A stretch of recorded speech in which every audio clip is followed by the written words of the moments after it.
life. I mean, I'm not seeing God or anything, but it's changed the way I view things.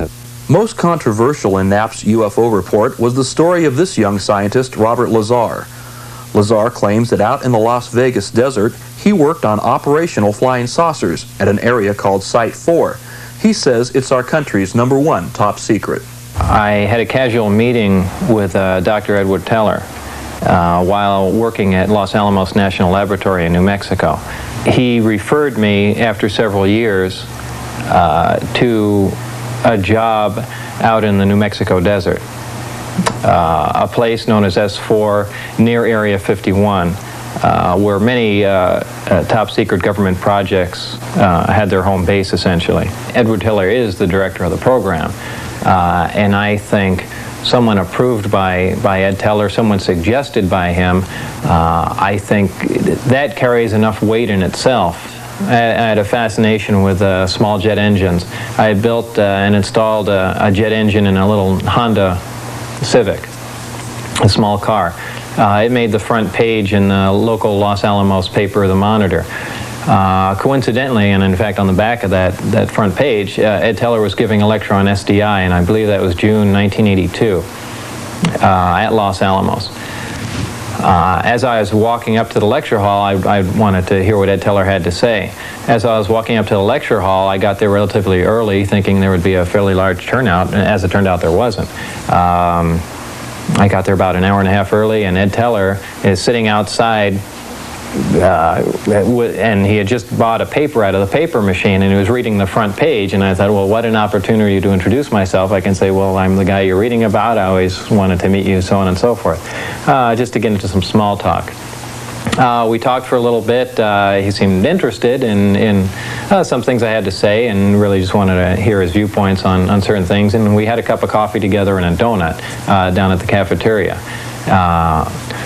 That was the extent of our meeting. After that, I heard his lecture, and later, after I had moved to Las Vegas, when I decided to get back into the scientific field and sent out resumes to many other laboratories around the country, also any government research organizations, I did shoot a resume to Ed Teller, too. He called right after receiving it and said, I had directed your resume to someone in Nevada. It's a highly classified project, and they'll be requesting an interview. Within 20 minutes, the phone rang. That was the request for the interview. So obviously, Ed Teller gave it more than a nudge. It was more like a directive that this person will be interviewed for this particular job, and that's the bottom line. So yeah, he did get me into the program.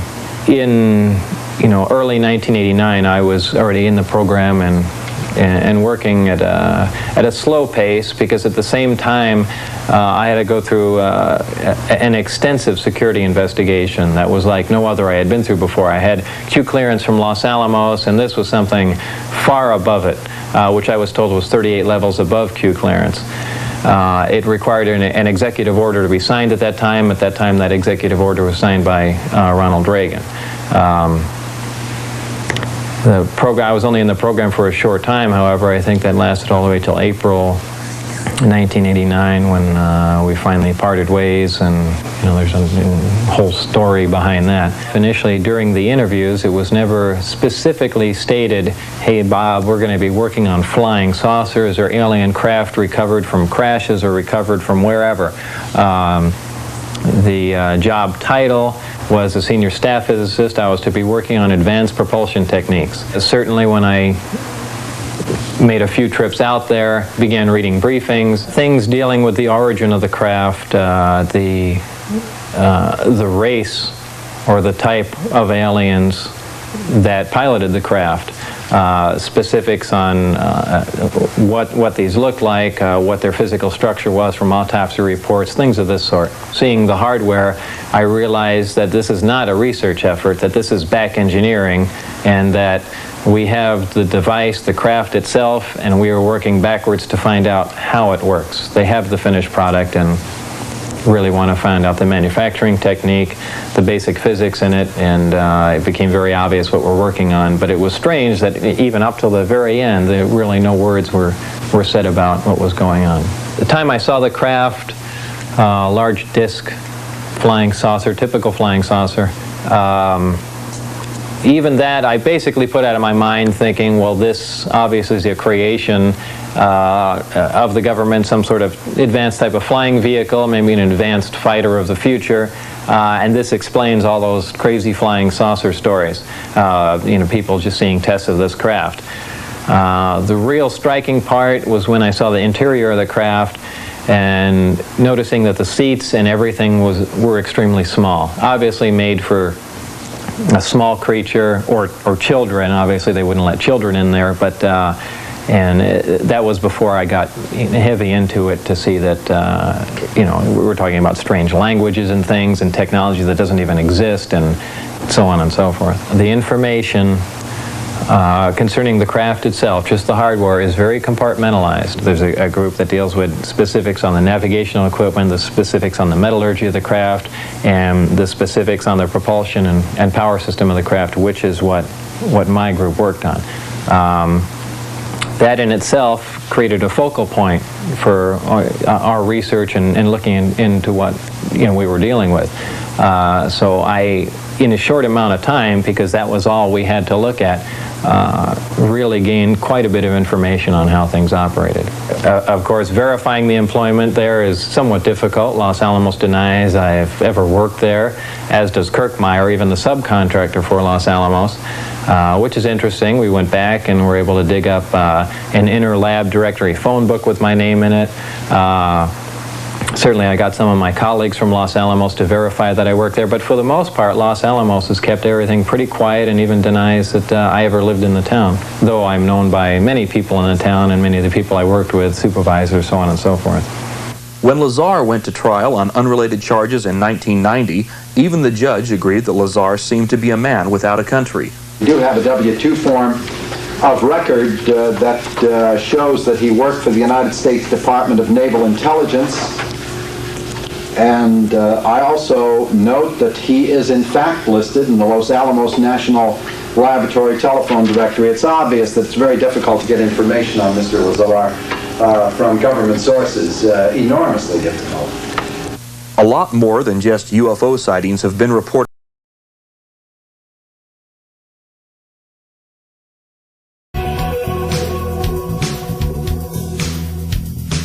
How is Bob Lazar connected to S4? Bob Lazar was hired to do some back engineering on a certain disk. He called it the space sport model.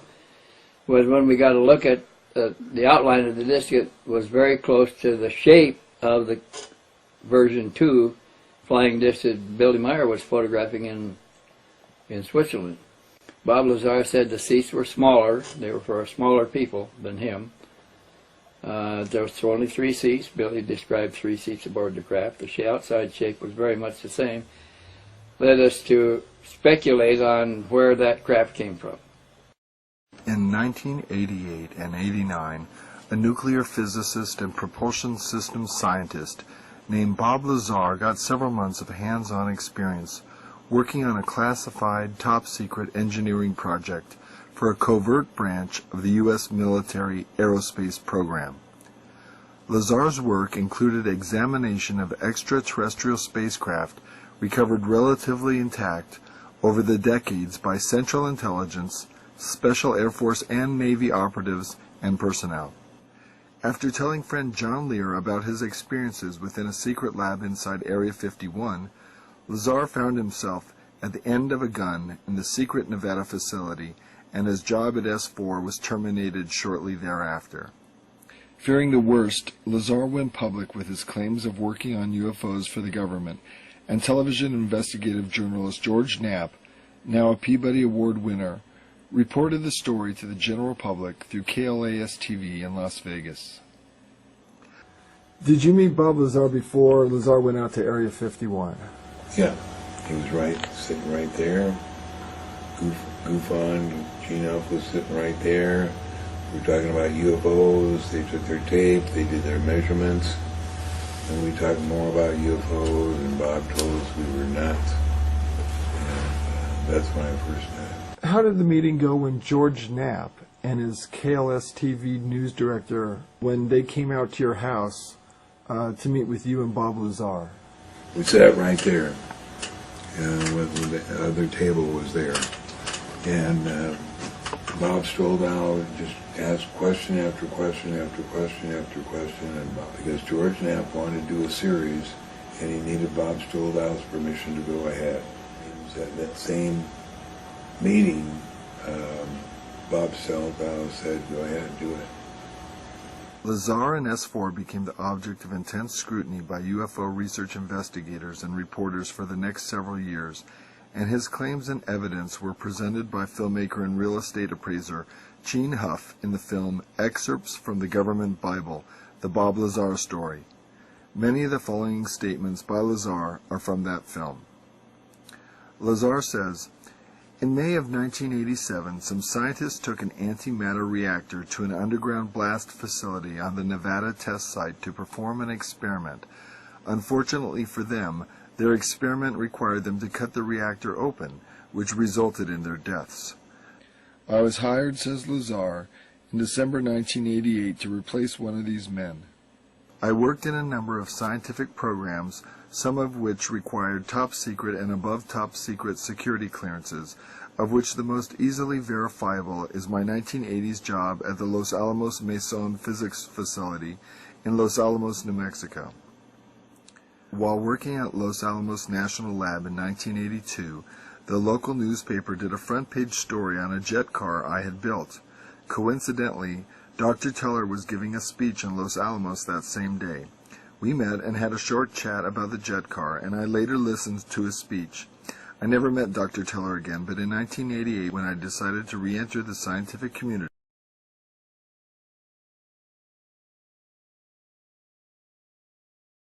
And did Lazar investigate a classified library at Los Alamos and discover that Project Grudge was still ongoing? I don't know whether he did or he gave the job to a friend of his, because there was 4 questions that needed answers to, and one was Huawei-2, what that meant, the classified library, and there was 2 other questions, and I forget what they were. Dr. Teller responded by telephone and told me that he was no longer active, but just functioned in a consultant capacity. He gave me the name of a contact to call in Las Vegas. I made that call, and things progressed from there until I got into the program. I never got a chance to ask Dr. Teller if he remembered me from Los Alamos, so I don't know if that was a factor or not. Why did Lazar decide to try to get employed at Area 51? Because it gave enough information that he thought, you know, maybe there is something to this. And how did Lazar get the job at Area 51? And please describe specifically the interview testing process that he went through. He called, and I thought I was there. He says I wasn't. I thought I was there when he called Dr. Teller. And Dr. Teller said, Bob, do you want to work in Livermore with me or out there in Las Vegas? And Bob said, I want to work at Area 51. And Dr. Gevaerd said, let me see what I can do. And so the next phone call, he was given a number to call, and they asked him out for an interview. And he got 3 interviews, and at the end of every interview he'd come over and say, I aced it. And on the second interview, he said, guess what their first question was? And I said, what? He said, what do you know about John Lear and what's your relation with him? What's your relationship with him? So they already knew you were connected to each other. Yeah.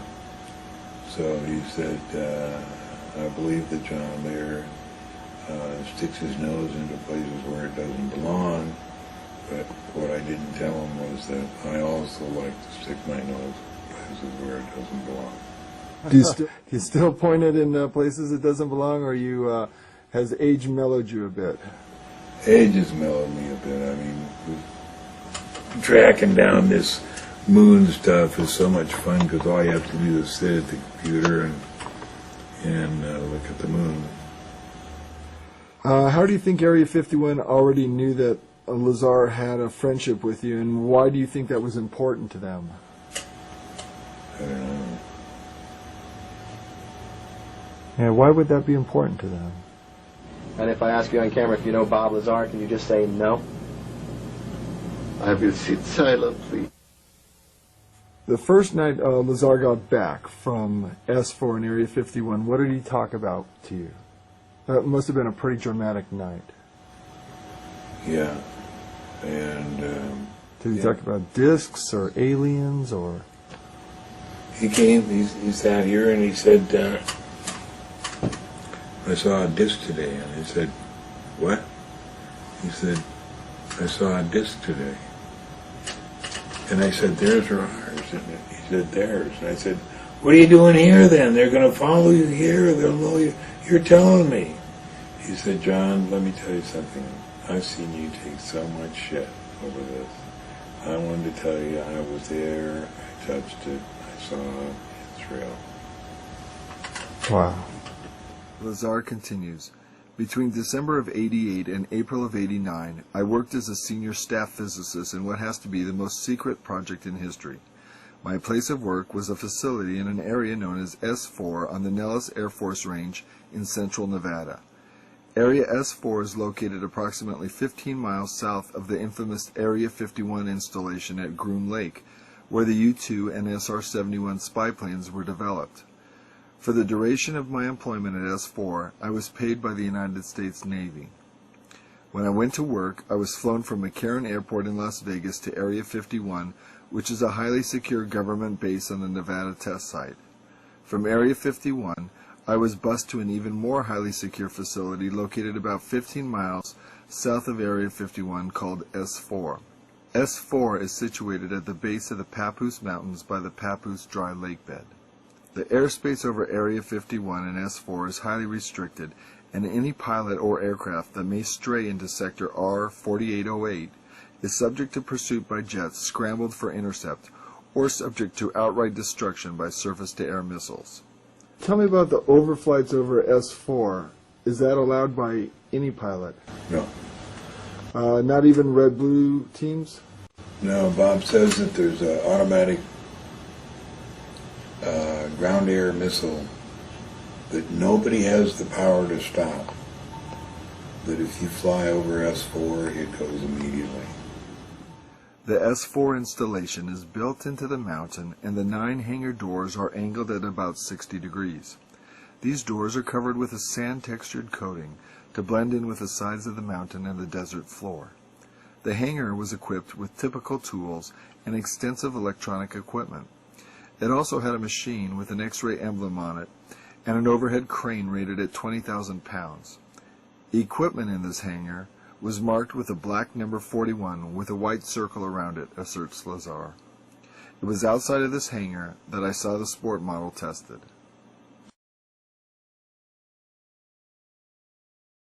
The program out at S4 consisted of 3 projects: Project Galileo, Project Sidekick, and Project Looking Glass. Project Galileo dealt with gravity propulsion. Project Sidekick dealt with a beam weapon that had a neutron source and was focused by a gravity lens. Project Looking Glass dealt with the physics of seeing back in time. I was not personally involved with the hardware of Project Sidekick or Looking Glass. Regarding Project Looking Glass that Lazar was briefed on, what was Lazar's understanding about time and time compartmentalization? This is Project Looking Glass. All he told us was that the paradox of if you go back in time and kill your father, will you still be here? He said, yes, you will still be here because time is compartmentalized. As part of my indoctrination into the program at S4, I would randomly be taken into a small room which contained a table, a chair, and 120 or so briefings in blue folders. I'd be left there to read for varying amounts of time, usually about half an hour. Describe some of the information Lazar got from the blue folder briefing documents. He said, just mostly talked about the nasty things we did around the world, and I said, like what?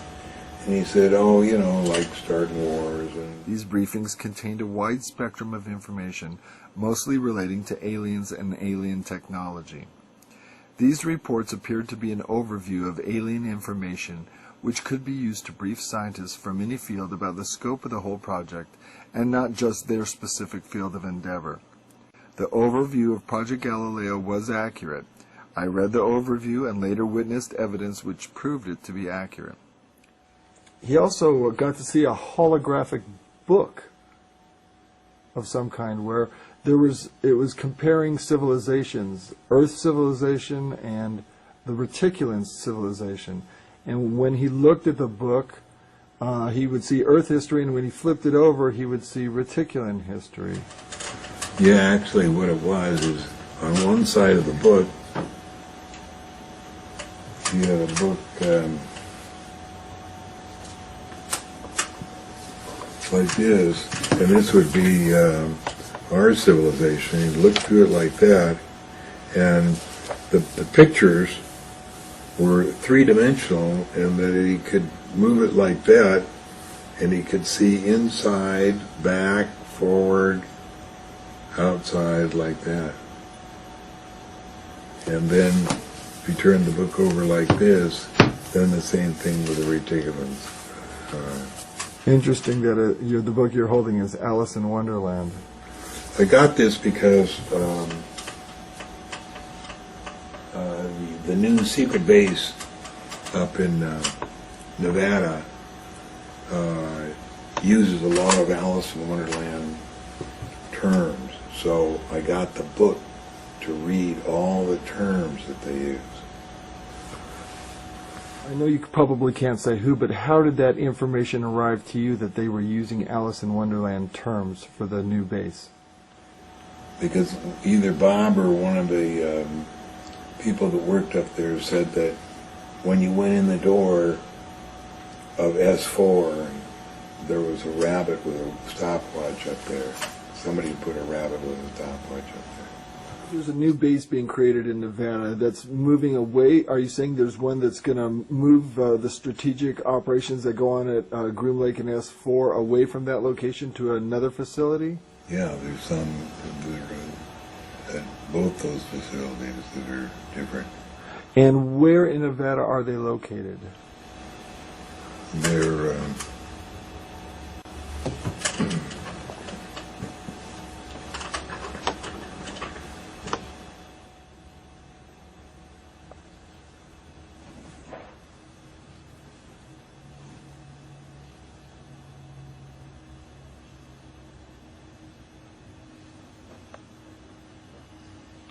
here it is. Right. No, that's where it is. I don't know where it went. If I come across it this evening, I'll show it to you. Well, what area of Nevada? Northeast. So towards the Utah border. Yeah.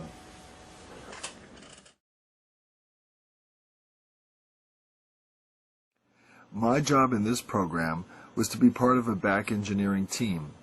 Back engineering is the act of taking a finished product and tearing it apart to find out what makes it tick.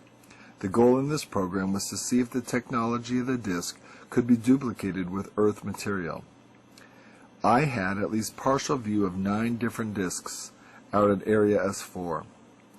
Lazar describes the interior of the flying disc he nicknamed the Sport Model, in which he was allowed to go inside.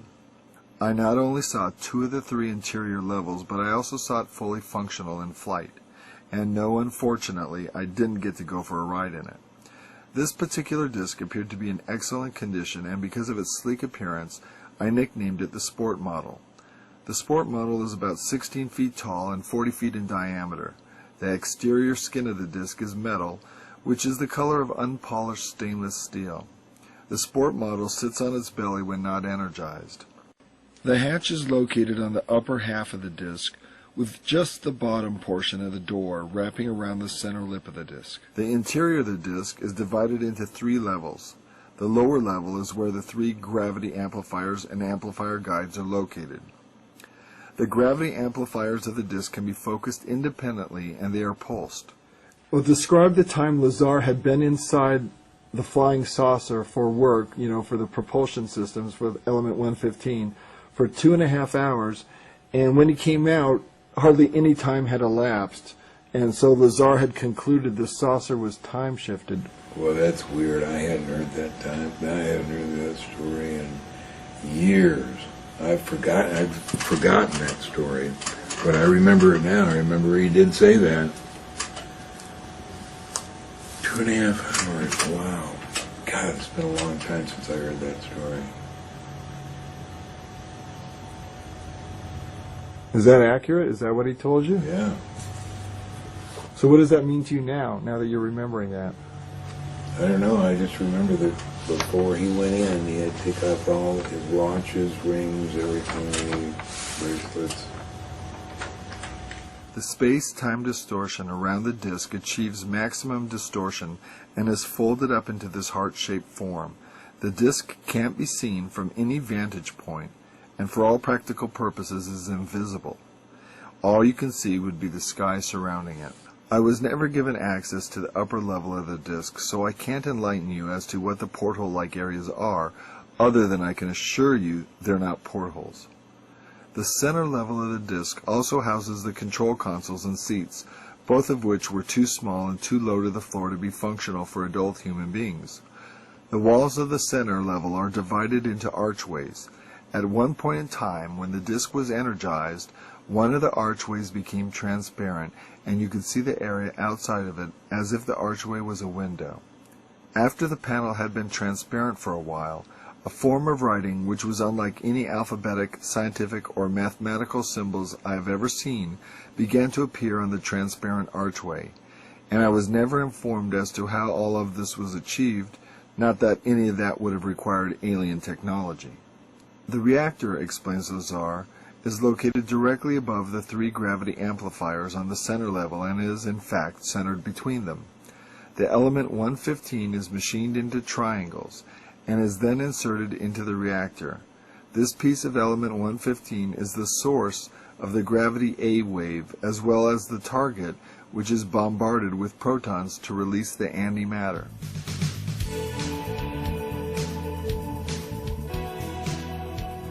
Dr. Edward Teller was the key scientist who determined that fusion, as opposed to fission, could be used to create a nuclear bomb that would be even more destructive than the bombs dropped on Japan.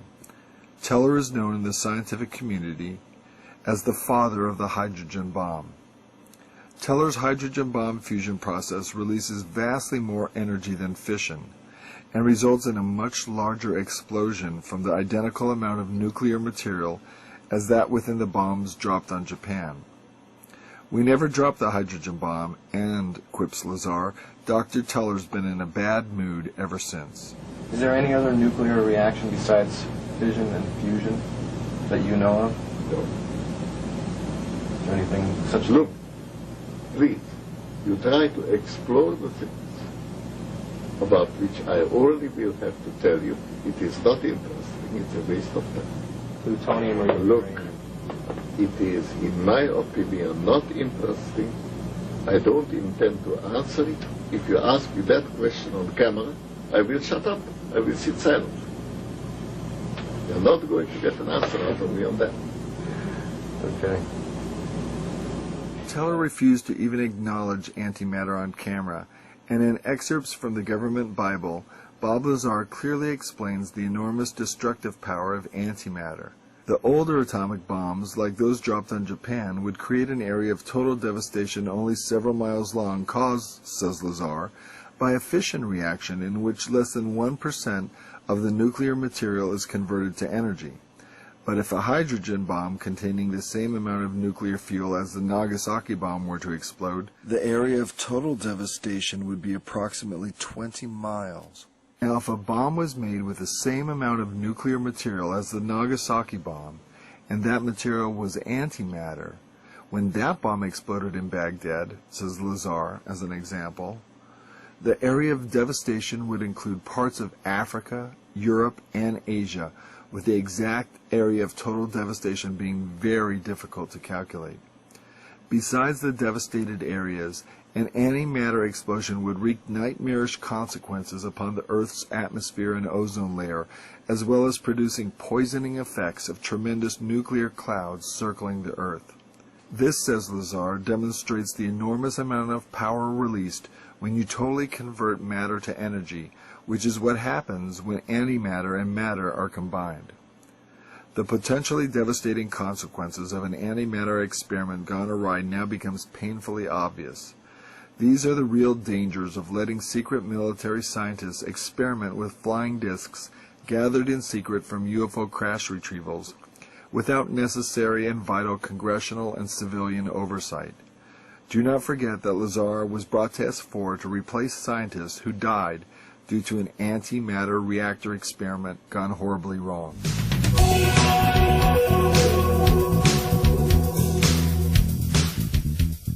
Says Lazar, there's a small segment of the United States government that makes scientific and technological judgments from a knowledge base that is not available to the general public.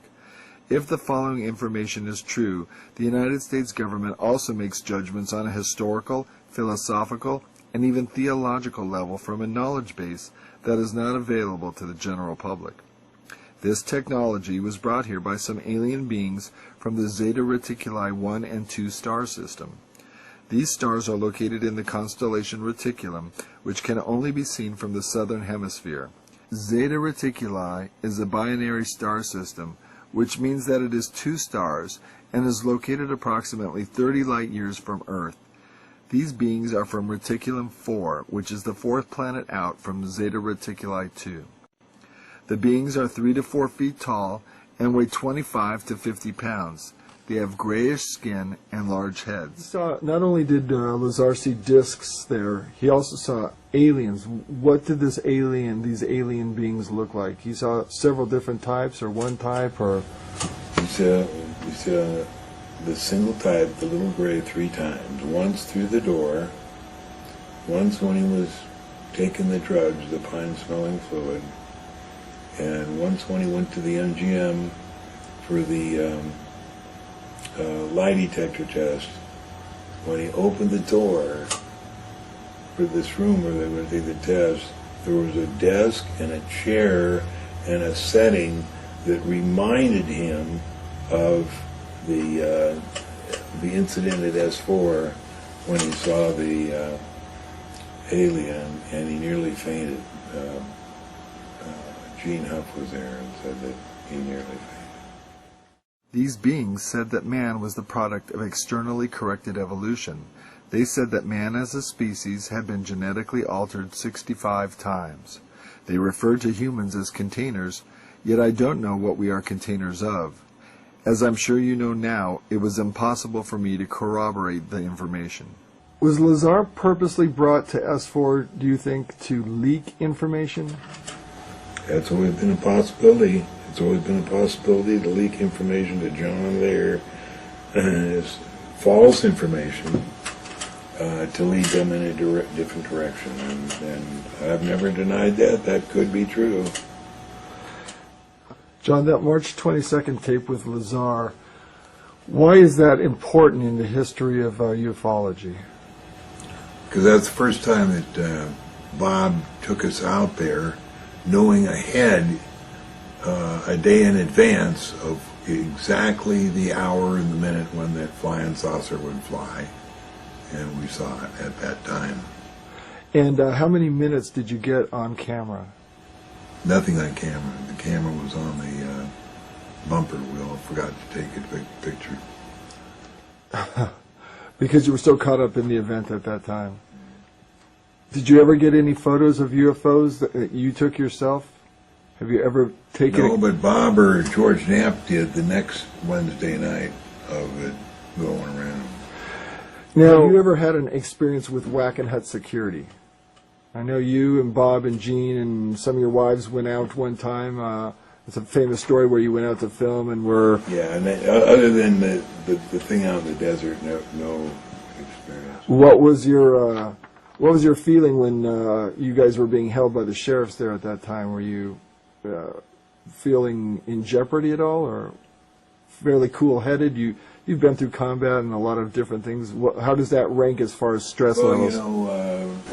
S4 let us go, and then when we got out onto the highway, that's when Doug, what was his name? The sheriff. The sheriff. That's when he stopped us, and he knew all of us. And he said, okay, hands against the car, all I want to know is two things. Why are there 5 guys in this car and there was only 4 on the test site?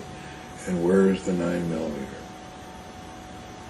And we just didn't say anything for an hour, and then pretty soon he said, I don't know why I'm supposed to tell you this, but what I'm supposed to tell you is to get out of here and never come back. How was Bob Lazar treated by the FBI agent on the debriefing the day after the night, viewing objects above Groom Lake with you? I don't know. Bob said it was pretty rough. What did he say happened? Then they took him out of the car with a gun in his ear and then said, now Bob, when we gave you this clearance, it didn't mean you were supposed to tell all your friends about the flying saucers. And what did Bob do after that in regard to disclosing information? Well, he didn't make up his mind then. He said that he didn't clearly say he wanted to stay or didn't want to stay, but eventually he decided not to stay. And eventually he left S4. Yeah. So is it possible Lazar was given false information in hopes that he would spread it, do you think? Or do you think this is what he discovered was actually what was going on? Where are you today on that? I think he discovered what was actually going on, but I do admit the possibility that it was, bogus. Well, do you keep in contact with Gene Huff and Bob Lazar at all? What's Lazar's stance on everything these days in regard to S4? He doesn't want to talk about anything about it. He's still involved in the nuclear industry, is that right? Supposedly. But he doesn't want to publicly come out or discuss it anymore because he feels threatened, because he doesn't want to be discredited? Well, he got his clearance back, and one of the promises when he got his clearance back is they said, now Bob, you're not going to give us any more trouble, are you? Obviously, if this information is true, the ramifications are far-reaching, and you don't have to be a nuclear physicist to figure that out.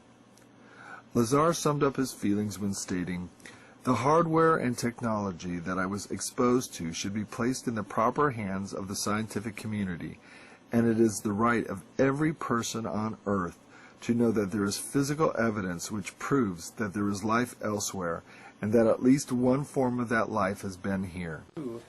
I began looking for sketches done by Bob Lazar over various interviews. Here's some of the sketches done. These were done for Best Evidence, a video documentary Best Evidence. And he made other sketches for other presentations. He eventually sketched all of the craft at level 1. And there were some that were quite different.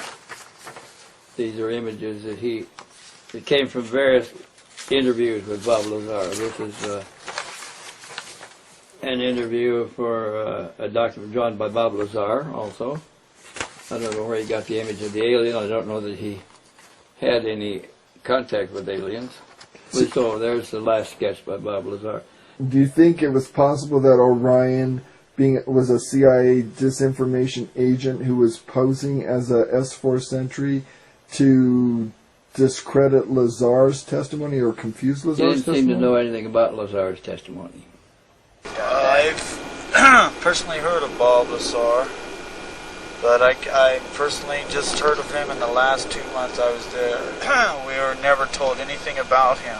As I say, I think when they transferred security, I think they did it complete detachments to completely eliminate, and I don't know what they do with the rest of the personnel because I've never got to that stage. I was discharged for medical reasons because I'm basically medically unfit to perform my duties anymore. Bob Lazar, I don't know too much about him. I know I can't say for sure if he was a resident there. I've never seen any photographs of him, but they keep all that under wraps. If there have ever been security breaches, they're not going to tell you. I've never heard his name mentioned at the facility. But from what I hear, he describes the facility very good in detail. He was only hired by the Atomic Energy Commission people to do some back engineering because of his engineering expertise. Others later, Huff and John Lear, went to where Bob Lazar lived in Los Alamos, and they got pictures of his house. They got a telephone book with his address at that house in it and his telephone number. They even found a picture in the newspaper of him showing his home-built jet car. So that made Edward Teller the liar in the whole deal. He knew Bob Lazar. What else do you know about Ed Teller in connection with Area 51, Groom Lake, and S4? Well, Edward Teller was the head of the Atomic Energy Commission and was therefore the overall head of all of the Groom Lake operations, S4 and Area 51. All of them had Edward Teller, for instance, one time, who was the head of all of the Atomic Energy Commission facilities, which included Area 51 and Los Alamos and all the big, most secret facilities this country has. He said he told them he didn't know anything about UFOs.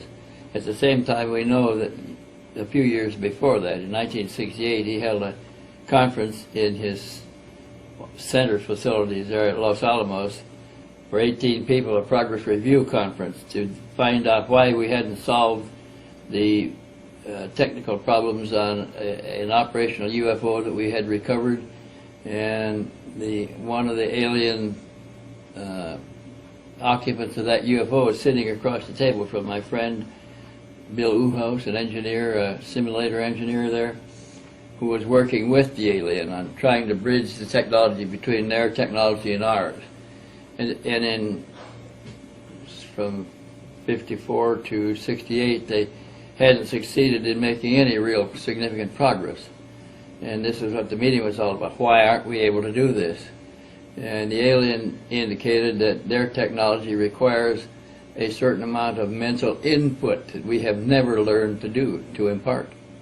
So maybe it has to do with a certain type of brainwave activity, and you have to be in a certain brainwave pattern too that we are not familiar with. And here's the same guy sitting at the head of the table with all of his scientists around there. Years later, is lecturing in Dallas for MUFON, says he doesn't know anything about UFOs. And Ed Teller, isn't he also the one who Bob Lazar claimed hired him to work at Area 51 and S4? On crashed UFOs. Right. But he doesn't know a thing. Said he didn't know anything about UFOs. And was Edward Teller involved in the program as far back as the initial beginnings of Project Red Light? He had to be. He was there during he took over after the atomic bomb project was finished and we began manufacturing bombs in quantity. He was still the head of the Atomic Energy Commission, had the most secure facilities in the whole United States. So that's why the crashed UFOs were taken to Atomic Energy Commission property, where they had super secret, secure facilities. The only other place that housed a lot of this stuff that was being recovered was the White Sands Missile Test Range, which was equally secure in the mountains behind our White Sands desert.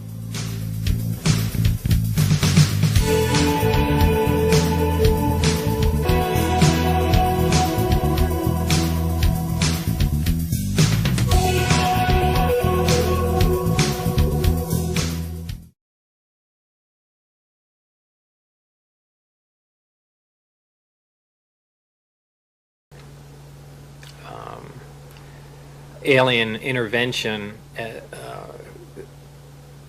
in the past. I mean, extremely long ago. Something along the lines of millions of years ago.